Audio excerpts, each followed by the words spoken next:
तो आज थोड़ा हम समझते हैं कि वृत्ति कैसे बनती है और वृत्ति होती क्या है।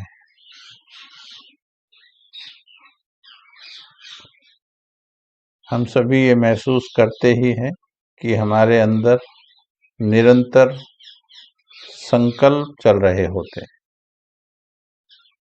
निरंतर संकल्प चल रहे होते हैं। जब हम जागे हैं तब भी,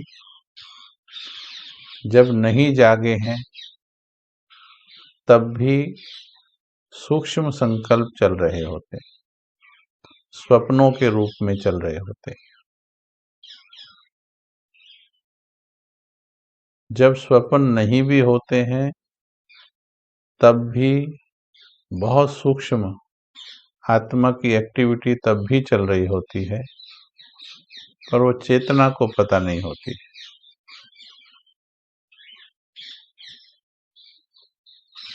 यानी हर घड़ी संकल्प आत्मा के अंदर चलते हैं। इसलिए बाबा कहते स्वप्न तक भी पवित्रता होनी चाहिए, स्वप्न तक भी शांत और पवित्र हो जाना चाहिए। यानी स्वप्नों में भी अगर क्रोध आ रहा है, डर आ रहा है, ईर्ष्या द्वेष आ रही है, वो भी योगी के जीवन में नहीं होनी चाहिए।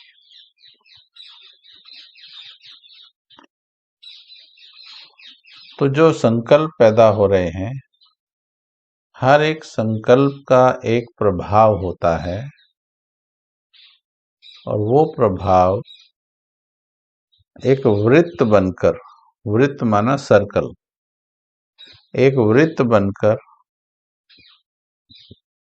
ऐसे मस्तिष्क के चारों ओर घूमता है, चारों दिशाओं में, ऐसे भी, ऐसे भी, ऐसे भी, ऐसे भी। जैसे कि ये मोबाइल है, इस मोबाइल से जब इसमें सिम होगा, नेटवर्क से कनेक्ट होगा,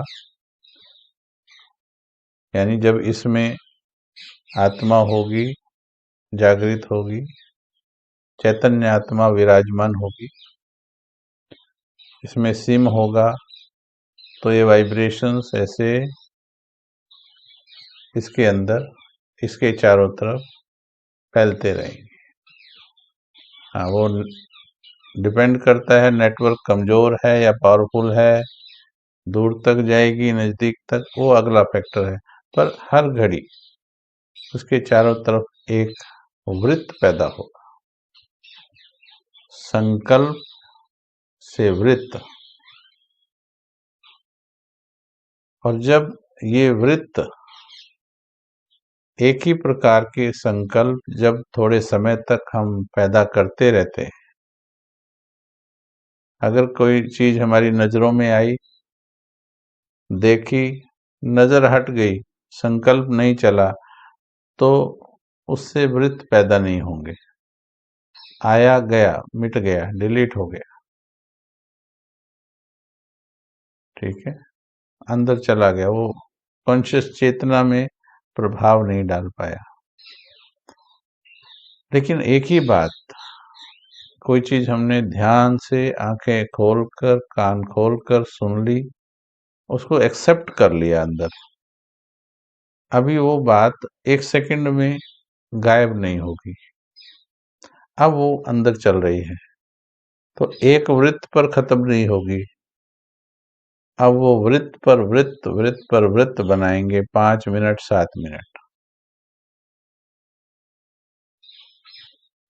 जैसे बाजार में जाते हुए किसी से थोड़ा कंधा लग गया, आंखों ही आंखों में आपने भी थोड़ा उसको घूर लिया, उसने भी घूर लिया, या उसने मुस्कुरा दिया, आपने मुस्कुरा दिया, वो पॉजिटिव वृत्ति है, वो नेगेटिव वृत्ति है, और निकल गए, कोई ज्यादा फर्क नहीं पड़ा। थोड़ी सी पॉजिटिव खुशी हो गई या थोड़ा सा क्रोध आ गया, पता नहीं चला, ये वृत्ति बन नहीं पाई, टेम्परेरी वृत्ति हो गई। लेकिन अगर 10 मिनट आर्ग्यूमेंट हो गया तो नेगेटिव वृत्ति पैदा हो जाएगी। 2-4 मिनट आपस में खड़े होकर सॉरी बोल लिया तो पॉजिटिव वृत्ति पैदा हो जाएगी। तो वृत्त से वृत्ति पैदा होती है, और फिर जब ये बनती जाती है, फिर ये धीरे धीरे धीरे वायुमंडल में फैलती जाती है। जैसे कई बार आप वीडियो में देखते होंगे ना, ऐसा दिखाते हैं, ऐसे ऐसे वृत्त बन रहे हैं और वृत्त ऐसे ऐसे फैलते जा रहे हैं, दूर तक जा रहे हैं ऐसे। साउंड के भी ऐसे होते हैं, साइंस ने बताया साउंड के भी ऐसे वृत्त इस तरह से बनते हैं। तो ये वृत्ति होती है, और ये वृत्ति जितना वायुमंडल में घुलती जाती है, ये अगरबत्ती की खुशबू की तरह होती है। जैसी वृत्ति आत्मा यहाँ से पैदा कर रही है, वैसा ही वो वायुमंडल का निर्माण कर रही है। इसीलिए हमारे घर में भी या हमारे सेवा केंद्र पर भी एक ही स्थान पर 4-5 तरह के अलग-अलग स्थान होते हैं। जैसे क्लासरूम,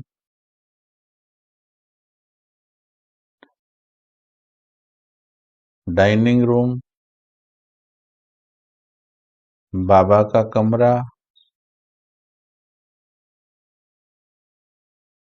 कोर्स कराने वाला कमरा, बेडरूम।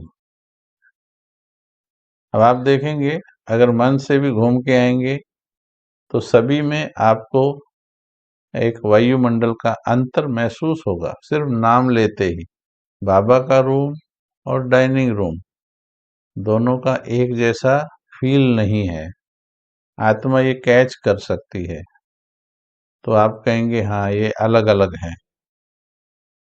ठीक है, तो आत्मा उसको कैच कर रही है, ये अलग अलग। अब ये बनाया किसने? जिस दिन गृह प्रवेश किया था, तो उस दिन सारे एक ही जैसे थे।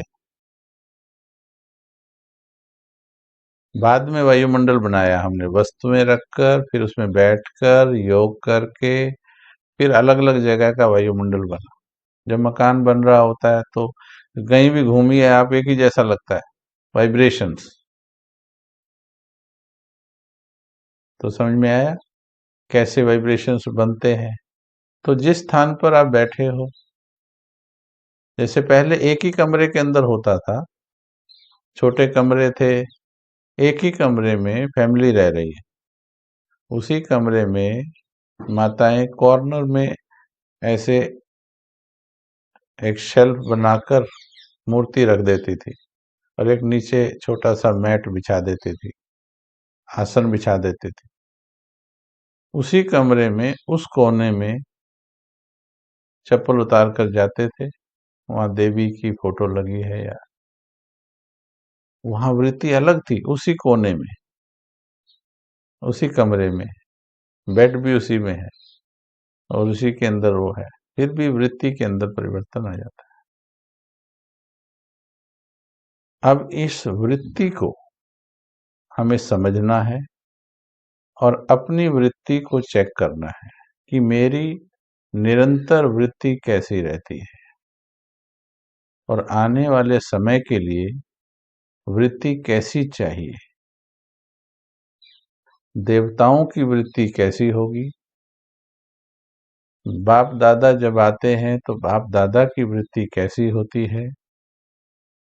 इस वक्त ब्रह्मा बाबा सूक्ष्म लोक में बैठा है, तो बाबा की वृत्ति कैसी है? फिर मेरी वृत्ति पर प्रभाव किस किस का पड़ता है?